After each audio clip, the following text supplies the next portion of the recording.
রোজ রান্নাঘরে যে হলুদ গুঁড়ো এবং লঙ্কা গুঁড়ো ব্যবহার করছেন সেটা কি আসলেই মশলা নাকি সস্তার কোনো বিষ? নামি দামি কোম্পানির চাকচিক্য বিজ্ঞাপন দেখে আপনি আপনার পরিবারের লিভার এবং কিডনি নষ্ট করে দিচ্ছেন না তো? চলুন 1 মিনিটের একটা পরীক্ষাতেই আপনি নিজেই দেখে নিন। প্রথমে দুটো কাঁচের গ্লাসে একটু জল নিয়ে নিন। তারপর 1 চামচ হলুদ গুঁড়ো দিন।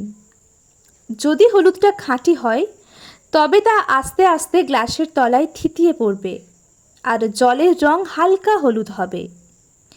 কিন্তু যদি মেশানোর সাথে সাথেই জলটা গাঢ় হলুদ রঙের হয়ে যায় তবে বুঝবেন ওতে ক্ষতিকারক রাসায়নিক রং মেশানো আছে। আর লঙ্কা গুঁড়ো, জলের গ্লাসে 1 চামচ লঙ্কা গুঁড়ো দিন।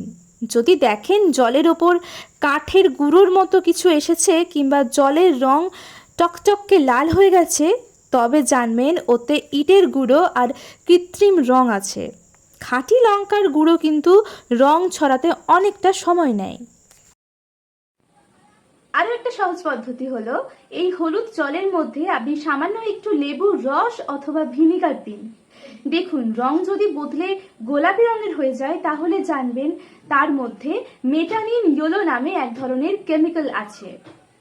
তাই আজই নিজের রান্নাঘরে মশলা পরীক্ষা করুন এবং আপনার মশলার রেজাল্ট কি এলো আমাকে কমেন্টে অবশ্যই জানান।